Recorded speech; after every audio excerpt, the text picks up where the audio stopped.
بسم اللہ الرحمن الرحیم باب قول اللہ ونضع الموازین القسط لیوم القیامہ وان اعمال بنی آدم وقولهم یوزن وقال مجاہد القسطاس العدل للرومی قالوا القسط مصدر المقسط وهو العادل واما القاسط فهو الجاهل حدثنا احمد بن اشکابہ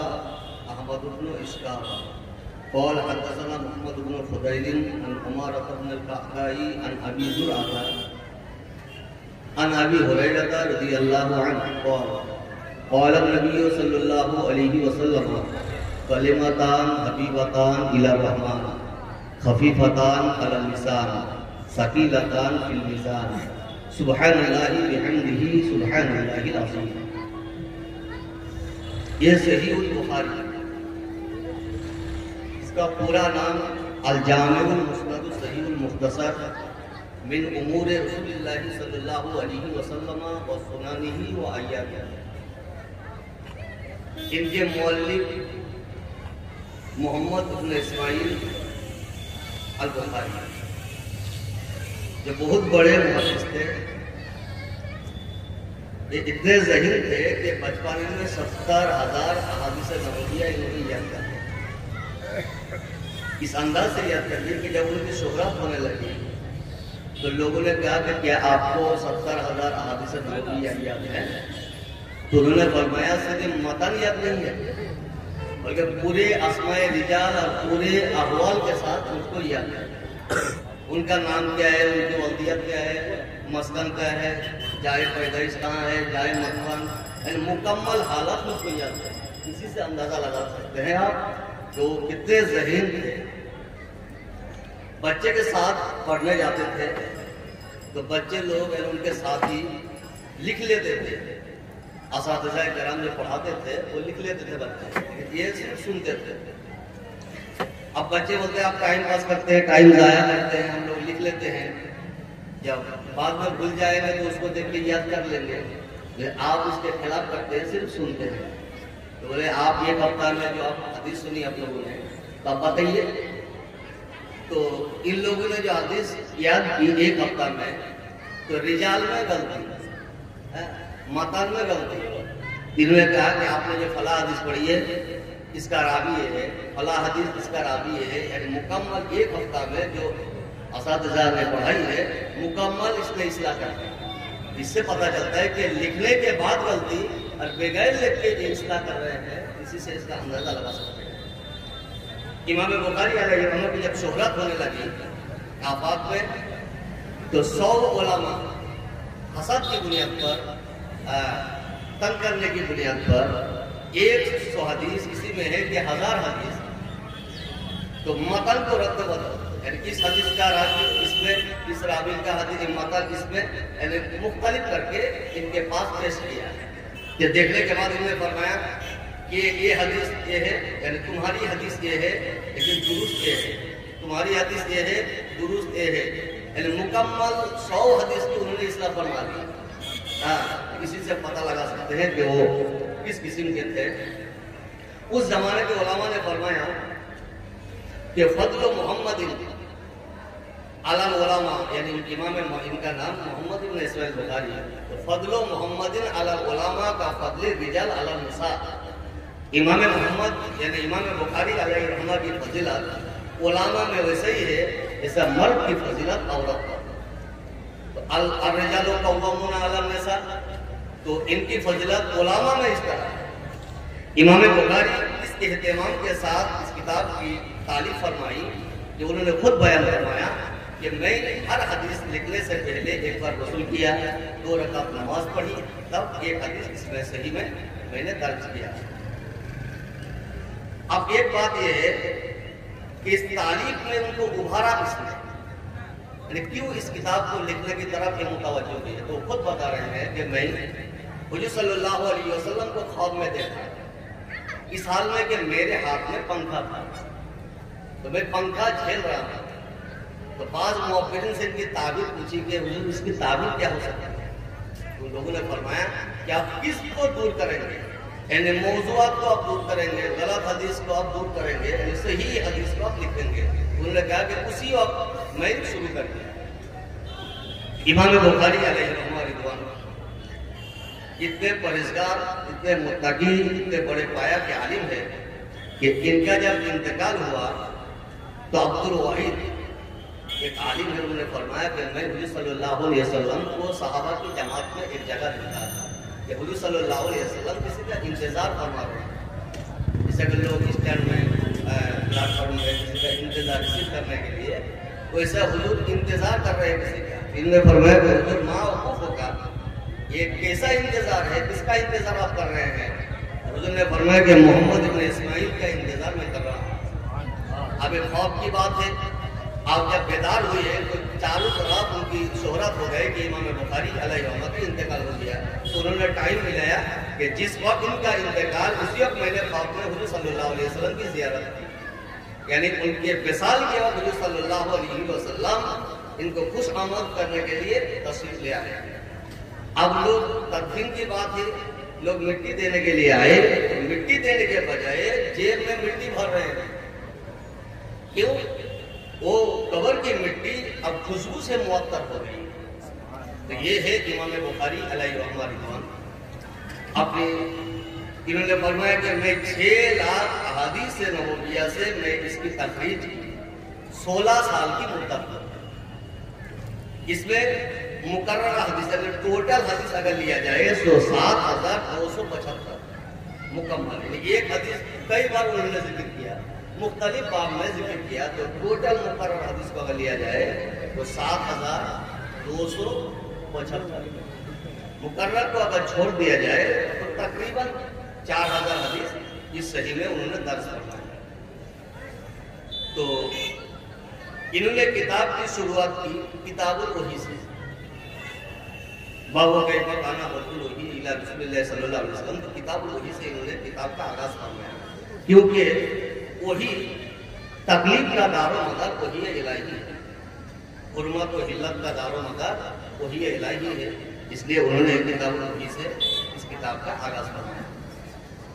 اب آخری حدیث انہوں نے باب باندھا کہ باب و قول اللہ اور نداء الموازن القسط، کہ ہم انصاف کا ترازو رکھیں گے لیوم القیامہ، قیامت کے دن۔ یہ اجماعی مسئلہ ہے، اہل سنت و جماعت کا اجماعی مسئلہ ہے کہ وزن عمل یہ حق ہے، اور وزن یوم الدین الحق، وزن عمل یہ حق ہے، یعنی عمل کا وزن ہوگا قیامت میں، عمل تولا جائے گا۔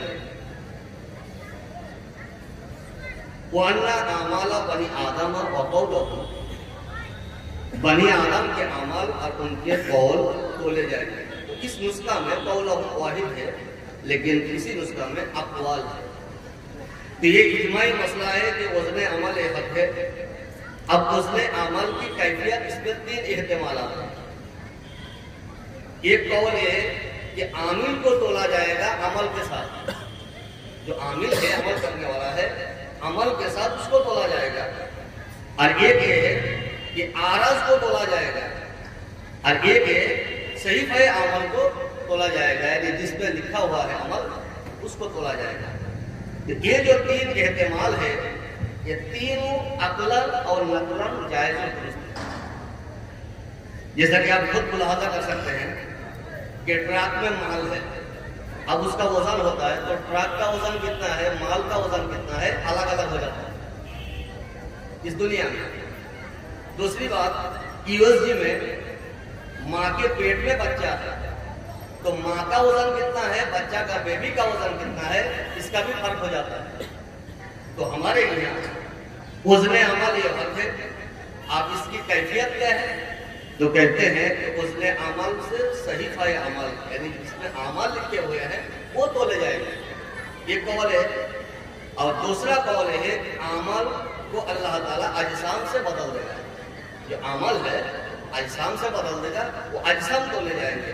اس لیے حضرت ابن عباس رضی اللہ عنہ فرماتے ہیں کہ یؤتی بالاعمال الصالحہ بصورۃ حسنۃ وبالاعمال السیئۃ بصورۃ قبیحۃ، نیک عمل اچھی صورت کے ساتھ اور برے عمل بد صورت کے ساتھ تولے جائیں گے۔ یہ تو اہل سنت و جماعت کا ہوا، لیکن ایک گمراہ فرقہ جس کو معتزلہ بولا جاتا ہے، یہ معتزلہ ایک فرقہ ہے جو گمراہ فرقہ ہے. حضرت ان کا عقیدہ ہے کہ جو مرتکب کبیرہ ہے، یعنی جو کبیرہ کا ارتکاب کر دیا، گناہ کبیرہ کر دیا، تو وہ نہ مومن ہے نہ کافر. تو منزلوں بین المنزلین، یعنی دو منزل کے بیچ میں بھی ایک منزل کے وہ قائل ہے، یعنی نہ وہ جنتی ہے نہ وہ جہنمی ہے. تو یہ اہل سنت والجماعت کا اختلاف ہے. تو یہ گمراہ فرقہ ہے. وہ کہتے ہیں کہ وزن عمل یہ غلط ہے، عمل کا وزن نہیں ہوگا. کیوں؟ عمل یہ عارض ہے اور عارض یہ معدوم ہے، اور معدوم کا اعادہ اگرچہ ممکن ہے لیکن اس کا وزن ممکن نہیں. جو چیز معدوم ہے اس کا اعادہ اگر بالفرض ممکن ہے لیکن اس کا وزن ممکن نہیں ہے. عارض کا وزن ممکن نہیں ہے، یہ عبث ہے. اور دوسری دلیل کی عقلی دلیل کہ اللہ عالم الغیب و شہادہ ہے. اللہ کو سب معلوم ہے کہ اس نے کتنا گناہ کیا، کتنے نیکی کی، تو پھر وزن کس بات کی؟ تو وہ کہتے ہیں کہ یہ عارض ہے، اس کا تولنا ممکن نہیں ہے. تو ہم کہتے ہیں کہ دور حاضر میں عارض کا تولنا بھی ممکن ہے. جیسے آپ ڈاکٹر کے پاس جائیے، کولیسٹرول عارض کہتے ہیں، آج کہتے ہیں جو قائم بے نفسی نہ ہو، جو بذات خود قائم نہ ہو، کسی کے ساتھ قائم ہو، اس کو عرض بولا جاتا ہے، عارض بولا جاتا ہے. تو کہتے ہیں عارض کا وزن ممکن نہیں ہے. جیسا کہ کسی چیز لے لیجیے، اس میں میٹھاس ہے، تو چیز کو الگ، میٹھاس کو الگ آپ نہیں کر سکتے. وہ یہی کہتے ہیں. ہم کہتے ہیں کہ دور حاضر میں عارض کا تولنا بھی ممکن ہے بندہ سے. تو جب بندہ سے تولنا ممکن ہے تو اللہ تو قادر مطلق ہے، اس سے کیوں بعید ہوگا؟ جیسا کہ آپ خون میں لے لیجیے کولیسٹرول. کولیسٹرول ایک چربی قسم کی ہے، تو خون الگ، کولیسٹرول الگ.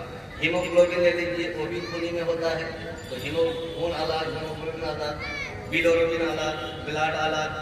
اس کے بعد شوگر جو ایک مرض ہے، تو شوگر، خون الگ، شوگر الگ. تو یہ جب بندہ الگ الگ کر سکتا ہے تو اللہ تو قادر مطلق ہے. تو ہمارے یہ وزن عمل عقلاً نقلاً دونوں ممکن ہے. اب امام بخاری علیہ رحمہ فرماتے ہیں اچھا یہ عمل آیا اس نسخہ میں قول ہے، تو یہ مصدر کے الفاظ سے. عمل ہاتھ سے بھی ہوتا ہے، زبان سے بھی ہوتا ہے، پیر سے بھی ہوتا ہے، بدن سے بھی ہوتا ہے، اعضاء و جوارح سے عمل کا صدور ہوتا ہے. اس لیے مصدر کے لحاظ کرتے ہوئے جمع کا صیغہ اعمال استعمال کیا ہے. اور قول کا مصدر ایک ہی ہے، وہ زبان ہے. اور زبان چونکہ ایک ہے اس لیے یہ قول کا استعمال ہوا. تو دونوں مصدر کا لحاظ کرتے ہوئے یہاں انہوں نے فرمایا کہ وہ نداء الموازن. یہ موازن کیا چیز ہے؟ اس میں ایک قول ہے میزان کی جمع موازن. تو وہاں موازن بہت سارے ترازو ہوں گے یا ایک؟ تو متفق قول یہی ہے کہ وہاں ترازو ایک ہوگا. تو جب ترازو ایک ہوگا تو موازن کیوں ہے، جمع کے ساتھ کیوں ہے؟ تو کہتے ہیں تعدد اعمال و اشخاص کے اعتبار سے، یعنی اعمال بھی بہت ہوں گے، آدمی لوگ بھی بہت ہوں گے، اس لحاظ سے یہاں موازن کا استعمال ہوا. اور یہ قول ہے کہ یہ موازن موزون کی جمع ہے، موازن یعنی اعمال. تو اعمال تو بہت ہوں گے، تو یہ میزان کی جمع ہے تعدد اعمال اور اشخاص کے اعتبار سے. یا تعظیماً جمع کا استعمال کیا، جیسے عرب والے اپنے محاورے میں واحد کو جمع سے ثابت کرتے ہیں. جیسے خرج فلان الی المدینہ الی المکہ علی البغال. ایک آدمی چند کھچڑ پہ کیسے سوار ہو سکتے ہیں؟ تو ایک ہی پہ سوار ہوگا. تو یہ خرج فلان الی مکہ علی البغال، تو یہ محاورہ ہے. اور یہاں جو استعمال ہوا ہے میزان کی جمع موازین یہ تعظیم ہے. القسط یہ کیا چیز ہے؟ تو کہتے ہیں کہ موازن کی صفت. تو موازن جمع ہے اور یہ واحد مطابقت نہیں ہے. تو کہتے ہیں القسط مصدر واحد، تثنیہ، جمع، مذکر، مؤنث سب کے لیے اس کا استعمال ہے. یا الموازنہ ذوات القسط مضافہ معذوف ہے، ذوات القسط کے معنی میں ہے، یا یہ مفعول لہو ہے. وَنَضَعُ الْمَوَازِنَ لِلْقِسْطِ لِيَوْمِ الْقِيَامَةِ، کہ انصاف کے لیے ترازو رکھے جائیں گے، ترازو قائم کیے جائیں گے. لِيَوْمِ الْقِيَامَةِ تو لام تعلیل کے لیے ہے، لے حساب یوم القیامہ.